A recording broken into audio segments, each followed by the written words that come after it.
Bona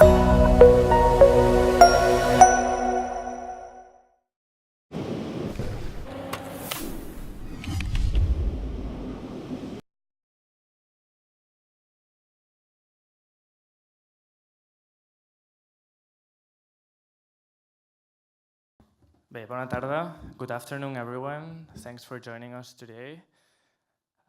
Before introducing our guest speaker, let me shortly give you a short presentation of what we do and who we are at Catalans Lliures.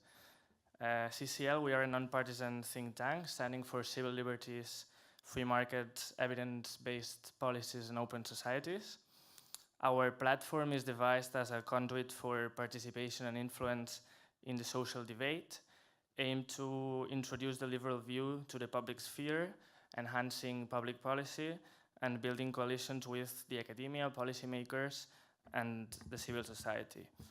To achieve these goals, we organize conferences, courses, debates, seminars, dinners.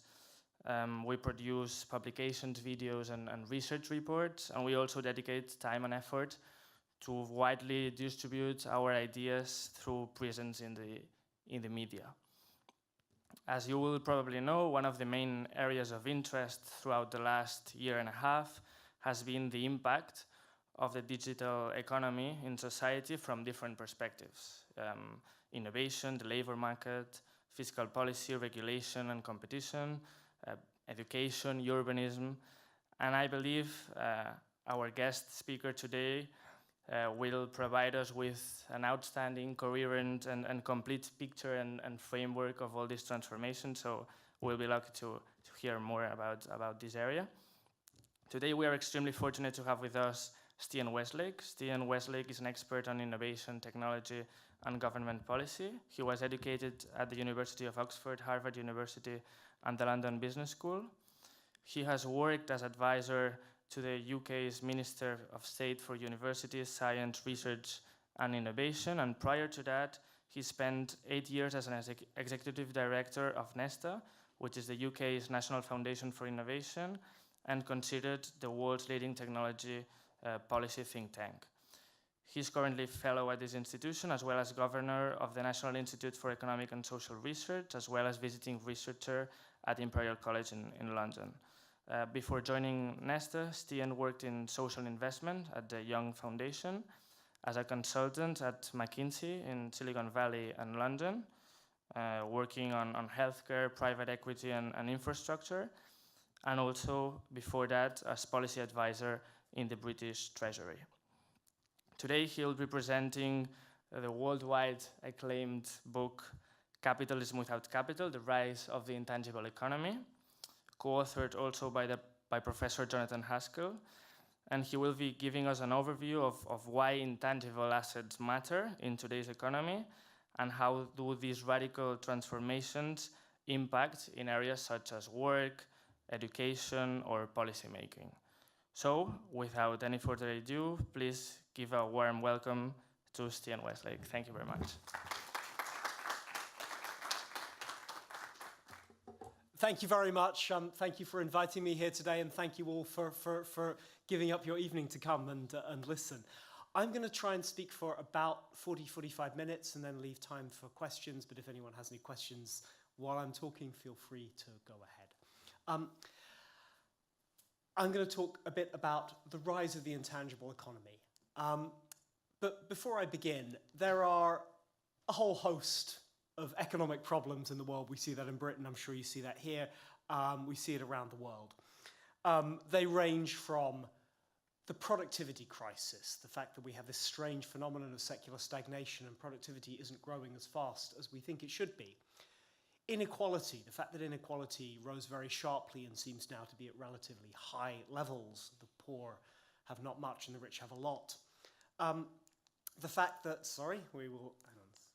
the fact that our financial system doesn't appear to be providing for the needs of the real economy. And from a political point of view, the issue of populism, the fact that there is this kind of perceived gulf between liberal elites and the rest that's leading to all sorts of political problems. People have been wrestling with all of these issues, and for some people, this is a sign that capitalism itself has failed. This is the kind of inherent contradictions of capitalism coming home to roost. But what we tried to argue in the book is that perhaps a lot of these crises relate to the fact that capitalism is changing, and specifically that the nature of capital itself, the nature of what businesses and other institutions are investing in, is changing. And if you think of capital as the sinews of the economy, as what gives the economy its strength and provides for future production, this chart on the right is a clue to what we think is happening. This is a chart comparing the book value and the market value of the 5 most valuable companies in the world: Apple, Google, Microsoft, Amazon, and Tencent. And the discrepancy between the value of assets measured on their balance sheets, which is largely their physical assets, and their market value, their much higher market value, which includes all their assets you can't feel or touch. That, to me, is a clue for what this big change is. I'm going to talk about 3 things today. I'm going to talk about the rise of what we call the intangible economy. We're going to talk about why intangible capital from an economic point of view behaves differently. And then I'm going to talk about how this relates to some of those changes that we talked about at the beginning. If we think about investment and capital, traditionally these things on the left are what we've counted as capital. If you look at the economy 70 years ago, this was the majority of investment. Physical things, buildings, more recently computers, plant and machinery, and vehicles, the kind of categories that national statisticians will look at. But if we ask ourselves, what is an investment, kind of philosophically? If we look at the UN system of national accounts, to qualify as an investment, you've got to meet 3 criteria. You've got to be made by a producer, so a firm or a public sector entity. You've got to be costly to obtain, so making an investment has to involve either spending money or spending other types of time or resources. And it has to provide a benefit over time. So, for example, if a firm buys some paper clips and uses them all very quickly, that's not an investment. And if you think of these 3 criteria for investment, then suddenly quite a lot of other things that businesses do in the economy start to look like investments. And we call these intangible because you can't feel or touch them. So, research and development, training of staff, design, the kind of design that goes into a mobile phone or another product, organizational development, brands and marketing, artistic originals. So here's a picture of the UK's most famous innovation in the last 30 years, Harry Potter, and of course software and data. These things all have these characteristics. They're made by producers, they are costly to obtain, and they deliver an economic benefit over time, but you can't feel or touch them. And the other thing about these intangible investments is, for the most part, they are not very well recorded. If you look at GDP, if you look at national accounts are great at recording tangible assets. That's what they were always intended to do. They include some intangible assets. In the UK, we include software, artistic originals, and R&D. Other countries vary a little bit, but some have been included for a while. But most of these intangible assets are not included in national accounts. So when they're produced, it's as if they were consumed instantly. We undervalue the amount of capital in the economy. And if you think national accounts are bad, company accounts are even worse. This is a chart from a fantastic book by Baruch Lev and Feng Gu called The End of Accounting. And if I can briefly explain it, the blue bars and the left-hand axis, each of those blue bars is a vintage of company, quote, listed on the US stock exchange. So on the left-hand side, it's the oldest companies moving through to companies that were listed much more recently in the last 15 years. And the blue bar tells you how much of their market value is explained by the stuff in their financial accounts, in their profit and loss, and in their balance sheet. So for statisticians, that's the R squared, it's the explanatory power. And what you see is companies from a long time ago, the accounts actually are a pretty good guide to how much the company is worth. But if you look at the most recent vintage of companies, the accounts are almost totally uninformative about the value of the company. The value is being created by something that is not on the balance sheet or in the profit and loss. And the right-hand bar and the red line are the closest proxy you can get from the accounts for intangible investment. It's R&D and sales and general administrative expenses. And as you can see, for companies, the more close to the present day you get, the more money companies are spending on that. So again, this isn't really very well represented in company accounts. But if you look at the long-term data, and this is something Jonathan Haskell, my co-author, and to some extent I have been working on for quite a while, if you measure intangibles and tangible investment in the economy, this is EU 11 plus US, but we find similar things across the OECD. The red line shows that tangible investment as a percentage of GDP has been steadily declining for at least 20 years. And the blue line, intangible investment, that has been steadily rising. And if we look, Carol Corrado, one of the originators of the methodologies for measuring intangible assets, she tried to extrapolate this data back even further. The data is a little bit difficult to use, but it suggests the blue line there has been growing since the Second World War. So this is something that predates not just the World Wide Web or even the internet, but it even predates the invention of the semiconductor. So this seems to be a kind of quite long-term change. And because of this, this change, we like to say that intangible capital is the capital of the 21st century, with a nod to Thomas Piketty. One thing that this has made me wonder, and this is very much in the realms of, let me just point out quickly first of all, these intangibles, although we immediately think of companies like Facebook and Google when we think about intangibles, this is something that you see throughout the economy. And the example I like to give of this is the gym industry. And if we look back 40 or 50 years to the gym industry, so 1977 was a very important year in the gym industry because it was when Arnold Schwarzenegger made what was his breakout movie, Pumping Iron, which was set in Gold's Gym in Southern California. And if you look at this still from the film, that's Arnold Schwarzenegger on the right there with his back to us.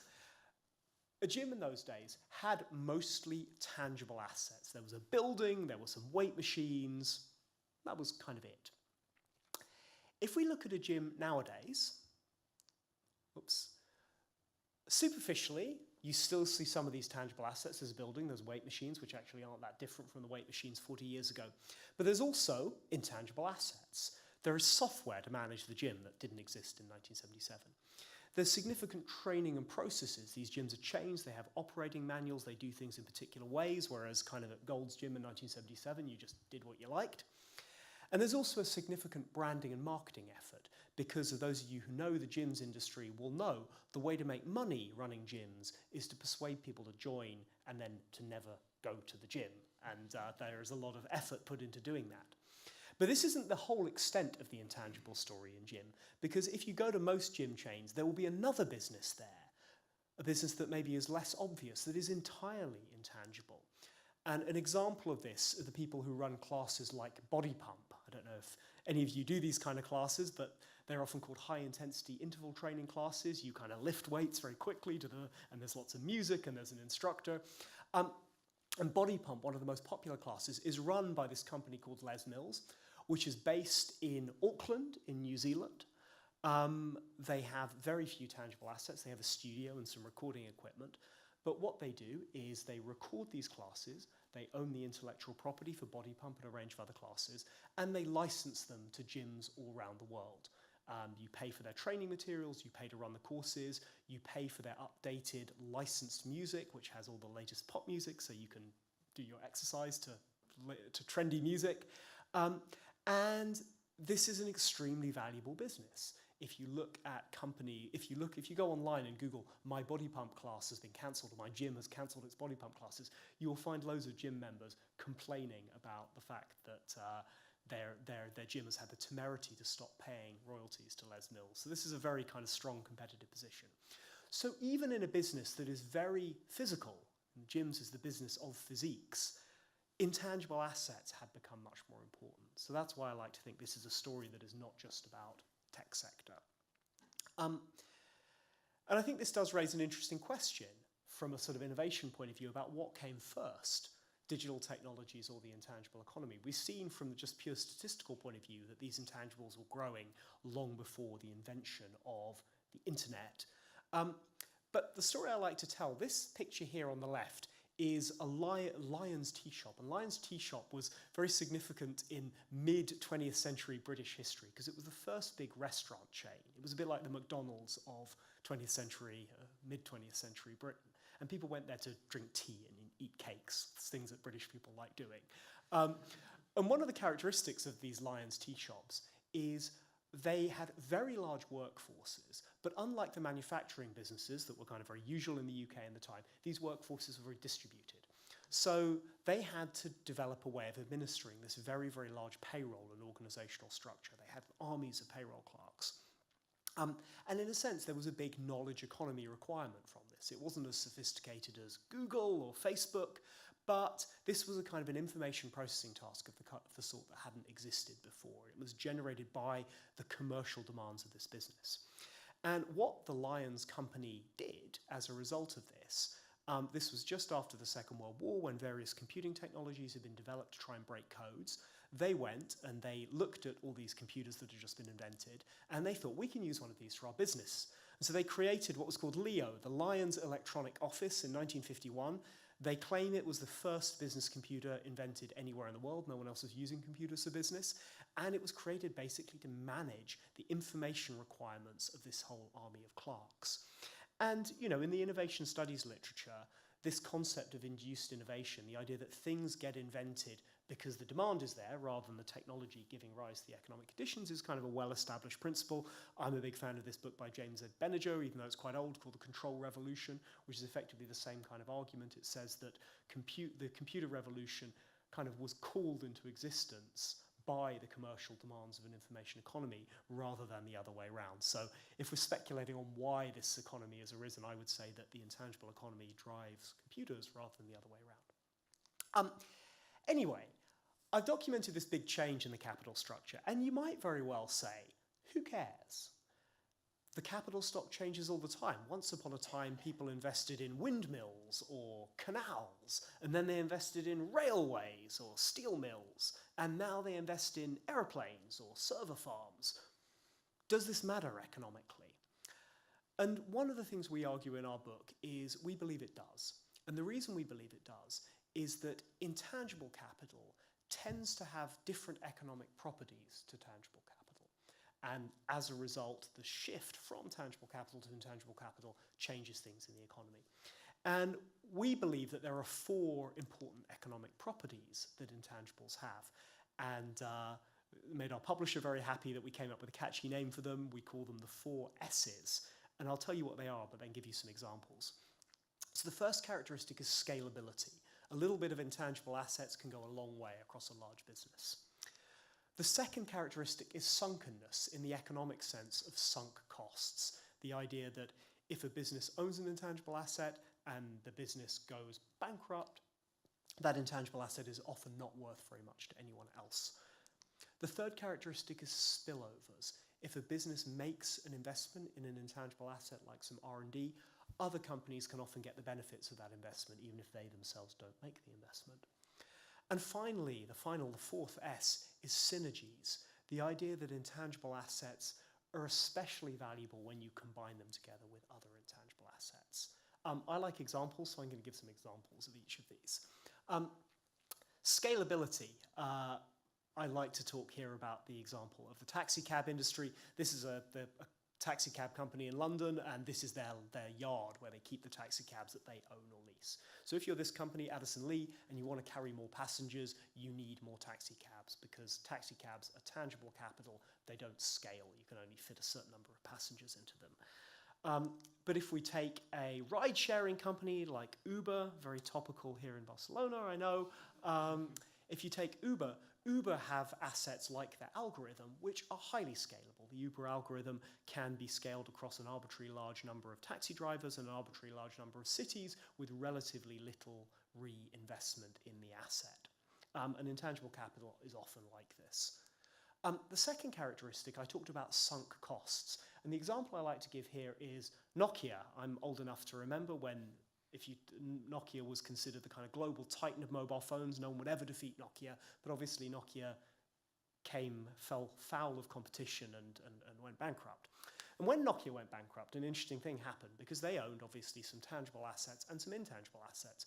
One of their most valuable tangible assets is their research campus, or was their research campus in Helsinki in Finland. And that research campus, being a tangible asset, was not a sunk cost. It was almost immediately taken on board by their creditors and was almost immediately repopulated with other businesses. And if you go to Helsinki, you'll find lots of great Finnish startups in the old Nokia Tech campus. So, no problem. But if we look at their intangible assets, there is more of a problem there. And one of their most valuable intangible assets was the Symbian operating system, the operating system that made their smartphones in particular, but increasingly all of their phones work. And this is an interesting example where in the short term, it appeared not to be a sunk cost because Microsoft paid $5 billion for the operating system and repurposed it, turned it into Windows Mobile. But it turned out that although they managed to find someone to buy this, the value was evanescent. This did not prove to be a long-term winning strategy for Microsoft. And within a year, Microsoft had taken a $6 billion charge on their accounts and written off the entire value of the software. So it turned out that this software asset was pretty much effectively a sunk cost for Nokia. And we see this with a lot of other assets as well, with brands, with operating procedures, and with R&D. It's very often firm-specific and has much less value or no value to an acquirer or creditor. The third characteristic, we talked about spillovers. If you think of a classic tangible asset like a factory, it's kind of trivially obvious that a factory is mainly of benefit to the person who owns the factory, because that's why factories have security guards outside them. You're not allowed to go and use someone else's factory. But if we think about, to take another smartphone example, the design and the software that went into the iPhone obviously one of the most profitable consumer products in history. And again, if you, like me, remember the days before the iPhone had a radical design. The form factor was unlike any smartphone that had come before. There was kind of no stable form factor for smartphones before. But within 18 months of the iPhone coming out, all other smartphones started to look very much like the iPhone. And the software, the Android operating system, was brought out less than 18 months, within a year of the iPhone coming out. And famously, Steve Jobs of Apple went to his grave complaining about how Google had ripped off his software, but in fact was never able to prove anything against them. So these kind of even very, very valuable intangibles owned by highly effective companies can very often spill over. And later we'll come up with some examples where the originating company doesn't even get the benefit. So it can be even worse than the example for the iPhone. And the final thing, the characteristic I mentioned, is synergies, the fact that intangibles are particularly good, or particularly valuable, I should say, rather than good, when you bring them together. And I'm going to give another potentially ethically controversial example here, which is the EpiPen. The EpiPen, as you no doubt know, is a great boon to humanity. It's a device to allow you to inject yourself with epinephrine to prevent anaphylactic shock. It's no doubt saved countless lives.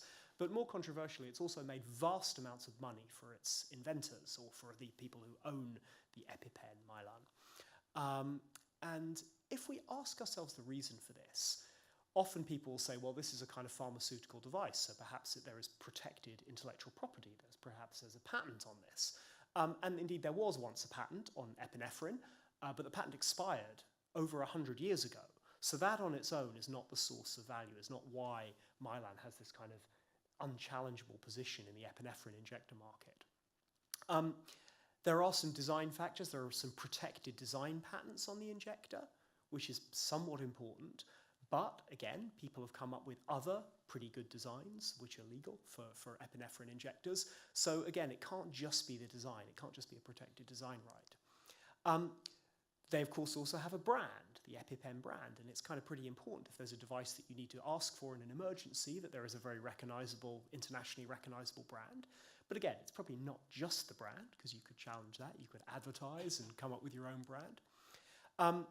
But famously, they have an extremely powerful marketing and distribution system, which includes not just kind of their supply chain, but also the legal permissions that exist in many countries so that these EpiPens can be bought without prescription by institutions and stored. And then finally, there are training programs so that people who work in positions of public responsibility, first aiders, can administer epinephrine to people who need it using EpiPens.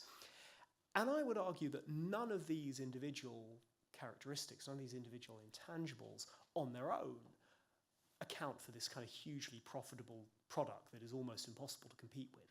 But when you combine them, they make what kind of Warren Buffett is famous for calling a defensive moat around this product, which makes it hard to compete with. Now, obviously, if you're a shareholder in EpiPen, this is great news for you. You're very happy. We'll talk later about some of the issues that this raises from a point of view of competition and how we might deal with them.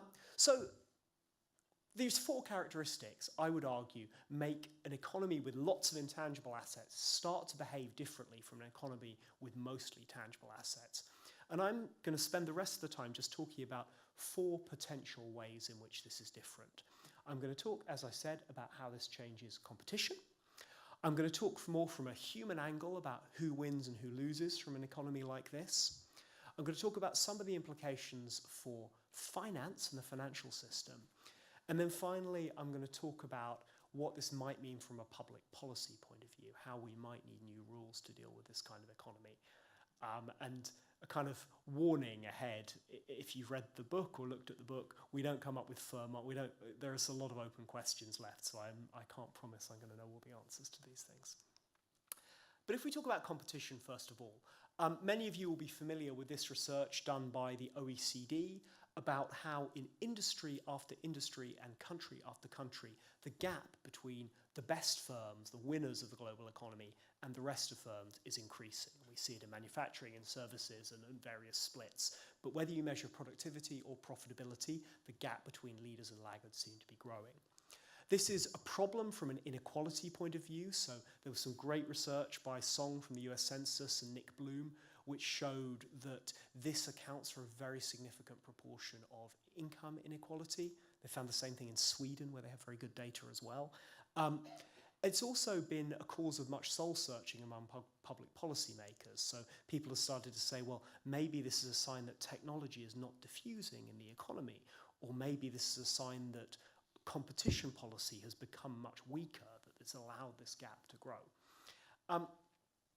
And one of the things we suggest in the book is that perhaps the real driving cause for this is actually this rise of intangible assets.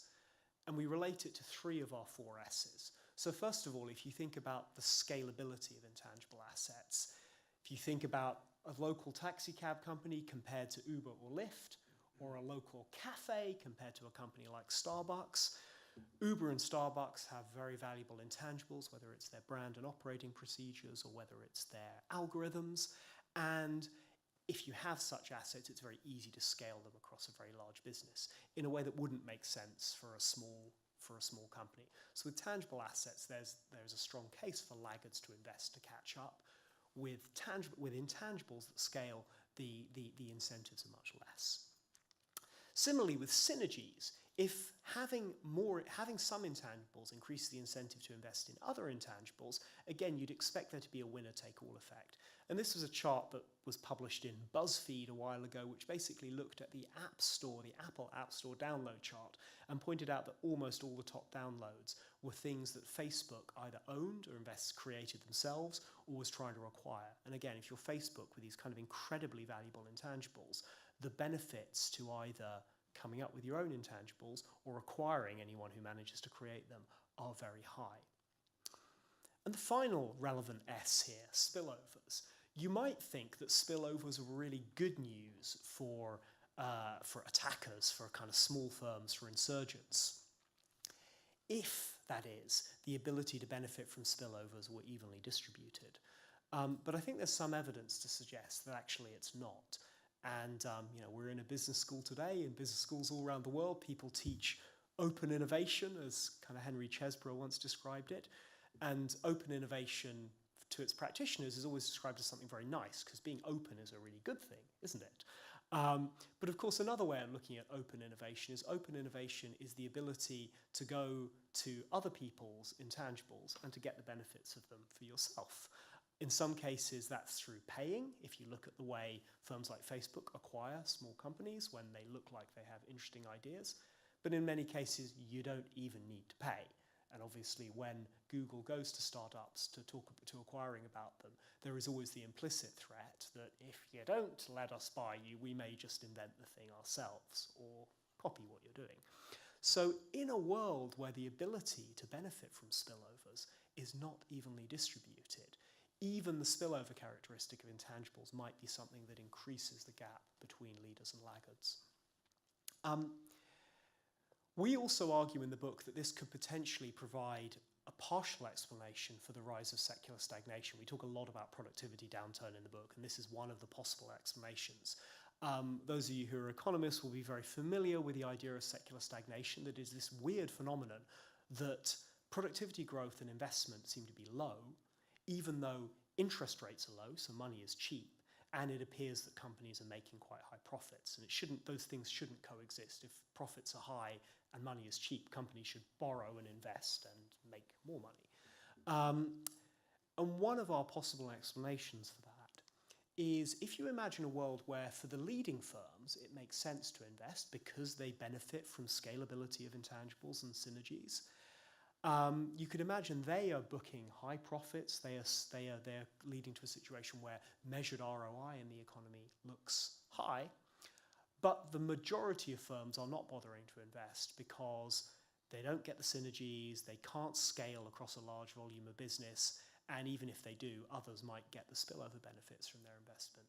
We think this is potentially one explanation. We put this rather speculatively in the book. There's been some empirical work since we did this that suggests this might be the case. I think the jury is still out, but we hope this is a useful contribution to the debate.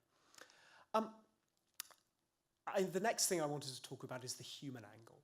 Who wins and who loses from a personal point of view in this economy. And I like to start by talking about this from a historical point of view. I studied history at university, and I like history. And I thought a helpful way of going back to it is to talk about this document, I say document, clay tablets on the left. This is the law code of Ur-Nammu, king of Sumeria, the oldest written human law code that survives.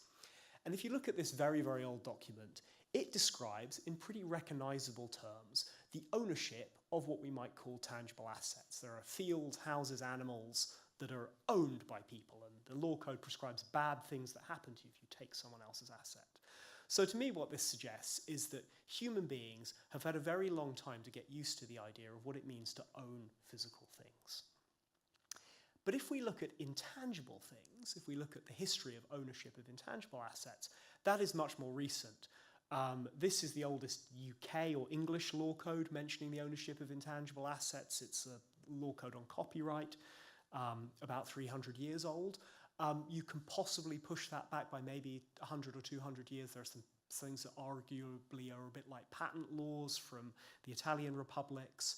But however you judge it, it took 3,500 years between the writing of law codes about the ownership of physical assets to the writing of law codes about intangible properties. And thinking about this as a historian, from my point of view, it just takes human societies a long time to get used to building institutions and building social norms around things. So something that is 3,500 years older, I would imagine, would be more securely owned. There would be more norms about it. And to give a bit more economic history, it's useful in this connection to think about the history of something totally different, the history of barbed wire.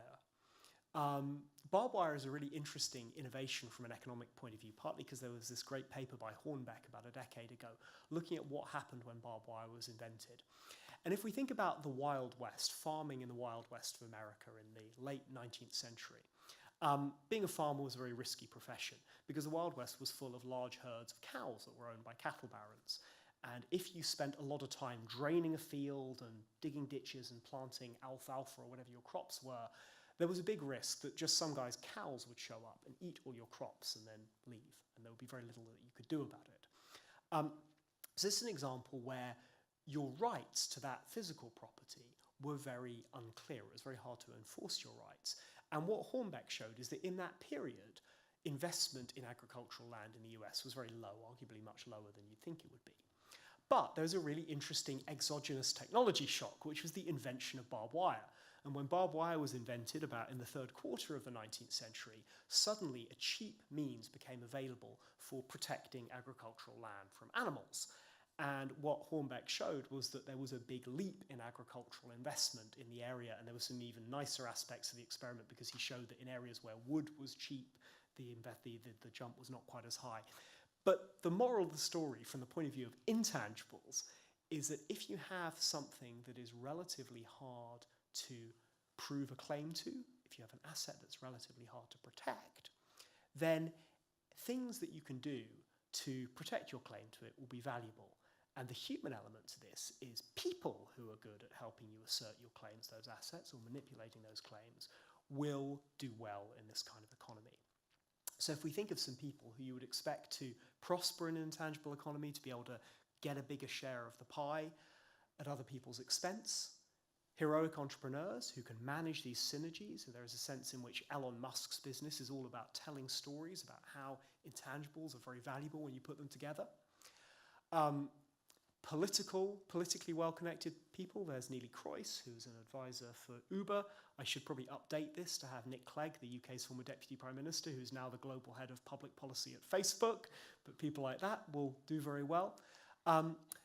What Robert Reich, the US economist back in the early 90s, called symbolic analysts, so people who sort of sit at desks and do kind of rather indefinable jobs involving paper and documents and things. There was a book that I was a big fan of that came out a couple of years ago by David Graeber, the anarchist anthropologist, called Bullshit Jobs, that some of you may have read. And he was attempting to answer the question, why do so many people do bullshit jobs, jobs that seem to involve not doing anything real? And his argument is, because this is late capitalism and late capitalism is flawed. I think there's an argument that, well, this is because there are a lot of these very amorphous, hard to claim assets in the economy now. And what a lot of these people do is effectively either assert companies or people's claim to these assets or manage the combination of them. I don't know whether that's a better story than, David Graeber's story is maybe more optimistic because at least we can have a revolution and everyone can do meaningful jobs. Maybe ours is more fatalistic, but on the other hand, it is, you don't need a revolution necessarily. And then the final group that do very well in this economy is these kind of CEO figures, and probably no coincidence that all these very highly paid CEOs in my pictures are all kind of balding men. But the argument that in an economy where there is a benefit to bringing together these assets, you can see, A, that business leaders and chief executives probably become more valuable to their companies. The flip side, the sinister flip side, is it also becomes easier for them to tell stories that may not be true about their value and thus to defend high salaries. So it kind of cuts both ways. Obviously, there's a flip side to this, which is intangibles also cause problems for some workers. And if we think about three of the intangibles we talked about, organizational development assets, so some of the codification of practices, software and data, and the fact that training codifies what people do. And then we imagine the lot of someone who works in, say, an Amazon distribution center, we can see that the rise of intangible assets potentially makes some people's working conditions much, much worse. It makes it much easier to control workers' output, to monitor what workers do, and to impose levels of discipline on them that potentially mean that they will produce as much while being paid less, which is a problem that people report a lot for a lot of distribution workers. It also potentially makes workers more fungible, which again undermines their position, and it means that work that has previously been non-routine, which in some cases can make it more creative, more fun to do, can be made more routine in a problem. So if we think about the shift of value from labour to capital that we've seen, this may play a role in it. It also means that cities become more important, particularly because of spillovers and synergies. And we know that spillovers and synergies, in theory, could happen anywhere, but in practice, they tend to happen face to face. And if we think about the work of someone like Richard Florida, who talked about the rise of the creative class and talked about the importance of cool cities and cool places to live, this is in a sense an intangible phenomenon. Those of you who visit London sometimes may recognise the buildings in the background of this picture, Canary Wharf and so forth, but you probably won't recognise the buildings in the front of the picture because they were office developments that were planned to be built but were never built because local residents objected that it would remove this very picturesque and historic gas station that existed on the site. And I'm joking about it, but obviously there is an important role for democracy in making planning decisions. But what I would say is that restricting the growth of cities, making it harder to build housing in cities, making it harder to build office space in cities will become costlier and costlier in an intangible economy because these spillovers and synergies become more important. And I know that's an issue that's being much debated here, just as it is in London. We also see cities becoming more sectorally diverse. So this is a picture of Youngstown, Ohio, which was a kind of classic steel city from around the time when Alfred Marshall was first writing about clusters. And in Youngstown, steel was what you did. But if we look at these new intangible economies, clusters seem to be becoming more diverse. This is some work done by Shane Greenstein at Harvard, which shows the lines here are different US conurbations. It shows that patenting by city, the shaded line is the Bay Area, Silicon Valley effectively, that there's much more patenting going on in Silicon Valley relative to other cities than before.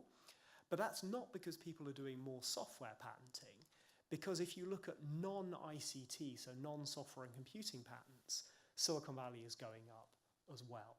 So that seems to suggest that there is not just a benefit to doing one thing in a city, but for doing anything that's knowledge intensive. And this also appears to be a driver of inequality, because if we look at the tremendous work done by Thomas Piketty on wealth inequality, after Capital came out, there was commentary by various French economists, including Matt Ronglier, showing that one of the big drivers of this was housing wealth, and specifically housing wealth in dynamic cities. And if you believe that one of the factors that is driving the appreciation of housing wealth in these dynamic cities is the fact that these dynamic cities are becoming more and more important to the economy and an intangible economy, then you can see there is a link between this intangible economy and some of the troubling phenomena that Piketty documented. I'm going to move on quickly through the rest of things, but we can come back to some of the themes if they're of interest to people. One thing that I think is an interesting question, back in the late 1990s, people talked about this idea of the death of distance. And it was quite rapidly, everyone thought that people would telecommute, and so place would no longer be important. But in fact, it turned out not to be the case. And ever since then, everyone's joked that the death of distance was this kind of ridiculous techno-utopian fantasy. But I do wonder, in a world in which technology is gradually improving, we know this is kind of Roy Aymara, and Aymara's law was this idea that the benefits of technology are overestimated in the short term and underestimated in the long term.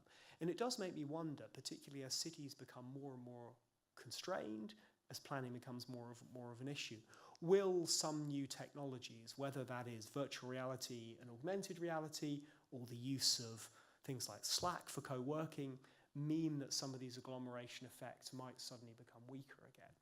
And this is of huge importance if you're interested in commercial real estate values and the fortune of cities. So it's something we need to think about a lot.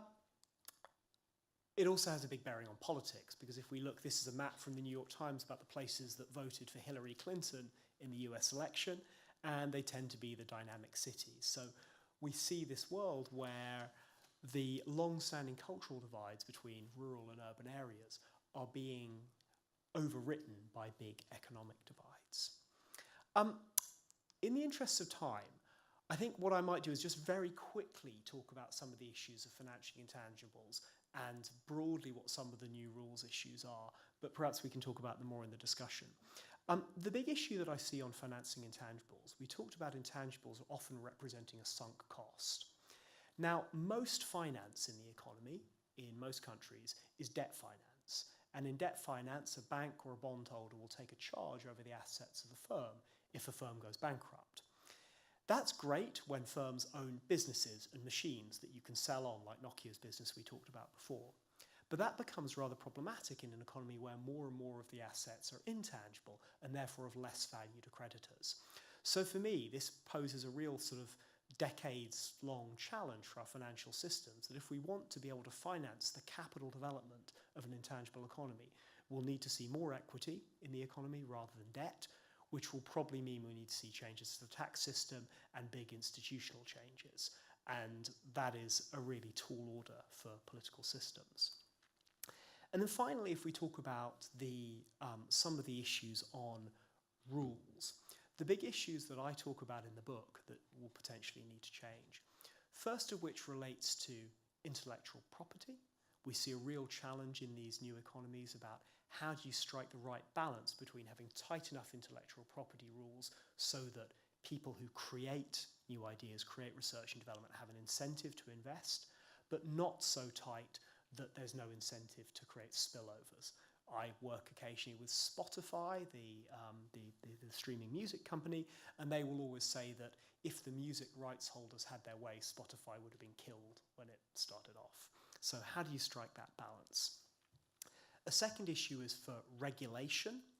In these kind of economies where there seem to be more and more winner-takes-all businesses, there is a real question about, A, how we decide when a company is too powerful. Google always said, well, you know, Microsoft before us seemed to be all-powerful, and they are now no longer so all-powerful. The same will happen to us, so you care more about dynamism than about market concentration. But we don't know. Maybe Google are now unassailable. Maybe things have changed because of these advantages of intangibles. And that, to me, poses a huge question for competition regulators. But also, more generally, there are a lot more ad hoc, technologically driven questions, like how do we regulate Uber? How do we come up with the right regulations for new financial services in a digital context? And those kind of things, I think, require a lot of judgment for regulators. And there's a strong public policy case for spending more money on regulation to make sure that we get the best regulation, which would be a competitive advantage. And then finally, and most controversially, the question of public investment. In an economy where more and more of the capital stock is intangible, and therefore more and more of it generates spillovers, we know from the economics of R&D that when investment generates spillovers, the incentives for the private sector to invest are not as strong as they should be. That's why we have R&D tax credits, that's why we fund public research. This causes a question. If more and more of the economy is becoming intangible, doesn't that mean that the state should be spending more and more money, a greater and greater percentage of GDP, on investment? It's certainly something that we in the UK government have been thinking a lot about. We've made some big increases to publicly funded R&D spending. And it's certainly consistent with the kind of views put forward by people like Mariana Mazzucato, who talked about the importance of the state in innovation. But it poses some big challenges for governance, because although governments, broadly speaking, know how to back basic science research, the question of how to back other types of intangible investment, like public broadcasting or building new data assets, we just have much less experience from a public administration point of view about how to do that well. And moreover, in a time when populism is rising, the idea of taking more money from taxpayers and spending it on businesses' endeavours that are fundamentally run by liberal elites, by people who look very different from the kind of voters who are not winning out in this economy because we say it will benefit the economy, is politically a very hard sell as well. So we could end up in this weird paradoxical position where governments need to invest more money. We don't quite know how exactly to do it well, which leads to the risk of high-profile waste of money on particular projects. But also, the political legitimacy for doing the one thing we very need to do may be declining. I think this is a real challenge for policymakers. It's something I have not come up with an answer to, but it's something that I'd be very welcome to hear people's thinking on. So I'll leave it there in the interest of time, but happy to talk about any of the other issues or take any questions. So thank you very much.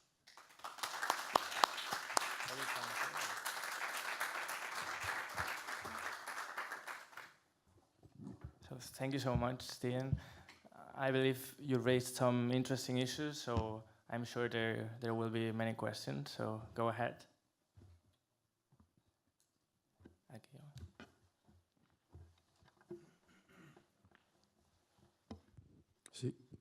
Okay, so at the start of your talk, you talked about how newer companies have a higher market value, way higher than book value. This because these intangible assets are, their main source of profit and, investment. And this has been happening during the last year, so you see that even more newer companies have more of this phenomenon. And as you also said, public accounting is more developed to take into account tangible assets. So how is most of these productivity stagnation, say, just mismeasurement? Maybe we are really growing, but in the public accounts, maybe Spotify is not that accounted in,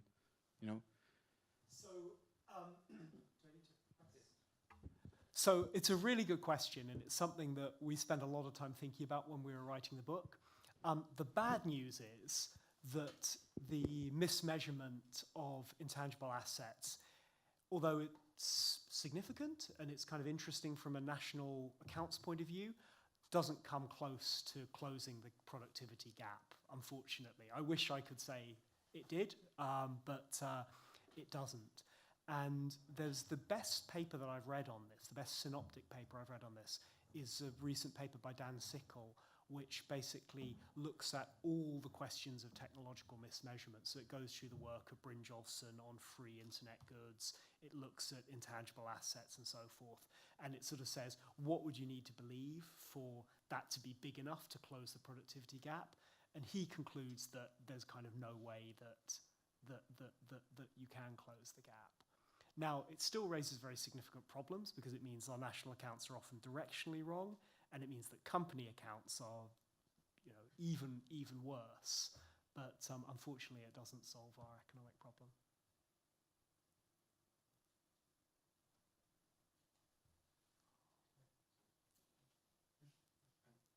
Also, you had another graph related to cities, and you showed that patents related to non-IT sectors were steadily increasing in Silicon Valley, but surprisingly decreasing in New York, which is even more denser than San Francisco. So if you explain the spillovers and technology, innovation creation by, clustering people into, a plot of land, which is cities, then, I don't know how that picture, plays out in the whole scheme of things. So I think there's two possible explanations for that chart. It's a very good question. My favorite explanation is that obviously patents represent just a subset of innovation activity. And a lot of the innovation activity that's most commercially useful doesn't get captured in patents, whether ICT or non-ICT.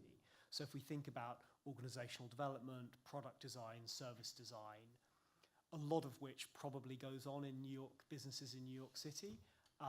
You could imagine something where New York City, by some other measure, is also taking off in their innovation sector. It's just not being captured in patents, which are mainly capturing deep tech stuff. That's kind of one explanation. The other explanation, which is sort of unrelated to intangibles, is more of a kind of idea that software is eating the world, and therefore that Silicon Valley is growing because software is taking over other sectors. But I think the thing I think is most likely is you would see similar innovation increases in dense places like New York City. It's just patents doesn't capture them.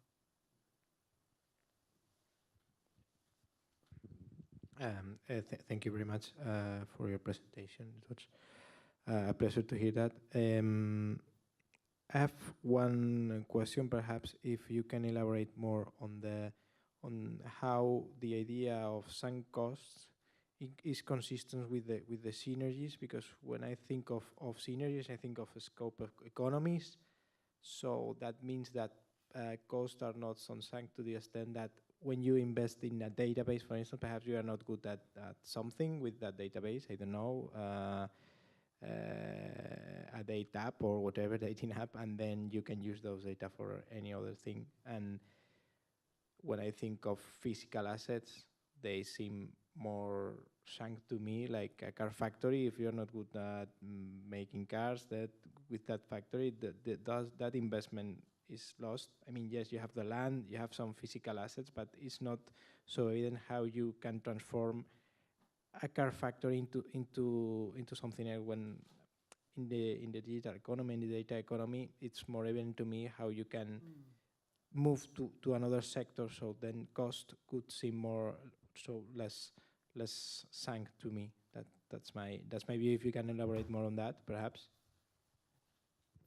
It's a very interesting question, because when we were looking at the question of sunk costs in tangible assets, one of the things we started to do was looking at what type of tangible assets there were secondary markets for.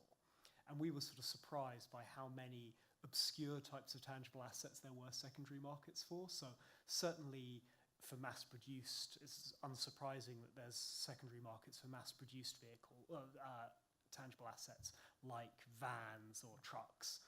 But we also found that there were kind of quite working secondary markets, even very specialized machine tools, very specialized mining equipment. And if we think about something like a car factory, even if one firm is unable to make money from a given car factory, it can very often be turned into another one. So if we think about the Tesla car factory in Oakland, that was built by a GM-Toyota joint venture that they pulled out of in the financial crisis that was then taken over by Tesla. So something like that, unless we're dealing with something that is totally unique to one business, there's very often the ability to move it over to another competitor in the industry. I think the question about the reuse of things like data and the synergies that come from that, I think is a really interesting one. I think you're absolutely right that in some cases, assets can be used by other firms, which, as you say, is synergies. But I think very often the synergies are specific to particular other assets. So a particular data set may be useful for the company that designs it, and it may be very useful for some other companies, but for many other companies it won't be. And I would see that as something that it may not make it totally sunk, but it reduces the secondary market value.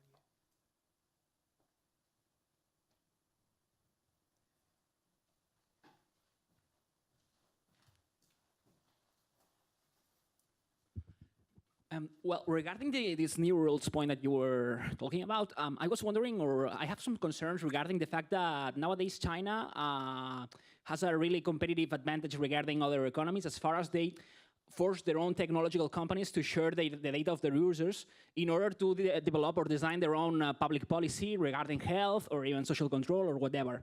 And there are a lot of concerns regarding this issue because nowadays there are many policymakers who are pointing to the fact that most of the privacy laws that we have nowadays in our economies and European Union economies, for example, are an obstacle in order to develop consistent policy regarding, public policy for one side, but also for the development of tech companies. And I would like to know your opinion on that issue. I mean, if you think that privacy laws nowadays, the last rule that we have in the European Parliament regarding this issue, could be an obstacle also in order to, to take the most of this sort of innovation. So I think it's a really topical question. It's very important. I think if we're thinking about what's the ideal regulatory framework, for example, for something like privacy, if from an economic point of view, I think we typically want three characteristics. On the one hand, we want protection of consumers and against systemic risk, the kind of classic reason why you have regulation in the first place. The second thing, which kind of can somewhat counteract it, is you want enough liberalism to allow investment and experimentation and business to make a return on their capital. So those things are the things that are traditionally in tension. But the third thing I think that sometimes gets neglected is you need sufficient social consent and political consent for the system to be stable. Because if you imagine a very, very liberal regulatory regime that gives great benefits to businesses that invest, but is kind of not stable because there's no political buy-in, one of the big risks is that there'll be very significant backlash to it. And consequently, anyone who invests in that sector will lose out as a result of the backlash. Now, China, as you say, solve that problem in a sort of very specifically Chinese way, which is that they have, you could say a very liberal is maybe not the word regime, but a very business-friendly regime. And the reason why it's a stable regime is because if you really disagree, eventually someone will shoot you or whatever. And there's various ways of looking at that. One way is saying, well, that's ideal because it's fantastic for investment and consumer concerns are basically crushed by the Chinese state. Another way of saying is that, well, that's very bad for social welfare, but also economically it may not work out because there is some cost involved to the Chinese government in maintaining that level of coercion. I mean, we're now talking about the sort of very big picture questions about Chinese policy. So one possibility is that is actually a weaker strategy than it looks because it undermines long-term stability, therefore people won't invest. Another possible explanation is, or maybe it's a very strong strategy if you have a lot of faith in the ongoing power of the Chinese state, but it's just not something that we can emulate in democratic countries in the West. So, you know, we can cry over it, but actually there's nothing we can do because unless we were able to change our countries to be like China, which there are other reasons why we might not want to do. But the question of stability, I think, the regime stability is the important one. Any more questions left? If not, I have one. I was wondering, how do you think this paradigm shift from physical or tangible goods or assets to data-driven services or pay-as-you-go services or streaming or 3D printing and so on will impact international trade flows? So the big message of the scalability of intangibles is that big markets are good. So it's very sort of poignant for us in the UK as we might be in the process of leaving a very large market. You know, this is a bad idea in an intangible economy. So the first thing is it increases the benefits to participating in larger markets. I think it also obviously has a big measurement impact on trade flows. And this is a big issue in measuring the US trade deficit, for example, because it turns out the US trade deficit is probably massively overstated because there are lots of intangible exports that are then re-imported in the form of iPhones and things like that, which don't get measured. And it may very well be that as the importance of those is more appreciated, that the kind of the traditional attitude towards trade deficits and how we measure them changes. Yeah, sure.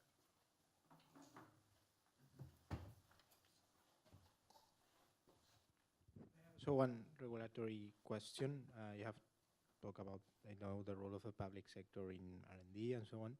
And since you have been engaged in advising ministers, if you have a particular takeaway for universities, what's the role for the higher universities or in general training system? I don't know, in this new intangible economy.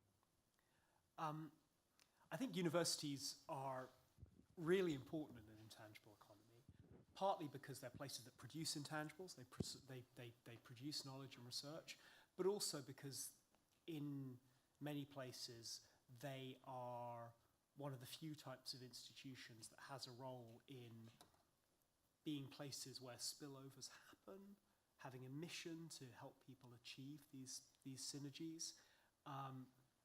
And in many countries, there aren't any other institutions that have that kind of role. I think if we go back in time 50 years, there are potentially more institutions that have that kind of role. But in a more neoliberal state, then actually universities are quite unique in their role from that point of view. So I think universities, A, being good at their core mission, but also being engaged, being kind of open places, having lots of things going on, is probably something we'd expect to see more of in intangible economy. Yeah. So I think this is it. Thank you so much, Stian, for such a great presentation. It's been really interesting to know more about this new era. And as a wrap-up, I definitely recommend all of you, also the ones who will be watching the conference online, and especially policymakers, to read the book, to buy the book and read the book, because I think both cities and countries that really understand this paradigm shift will thrive and will grow their productivity and their economic competitiveness. So it's really interesting and important and relevant to understand this new key concept. And before leaving, just to remind you, that we are holding a series of dinners the following months and the ones prior to this, when with a candidate for mayor of Barcelona, the next one being held on April 30 with Joan Subirats. We're also taking part in a policy lab in Igualada on May 9th in the context of the New Destination Summit organized by the city's local council of Igualada and Airbnb. And finally, we are also very proud to announce we will be participating in the Europe Liberty Forum in Athens next month. So these are the news, and many thanks for joining us, and see you next time. Thank you.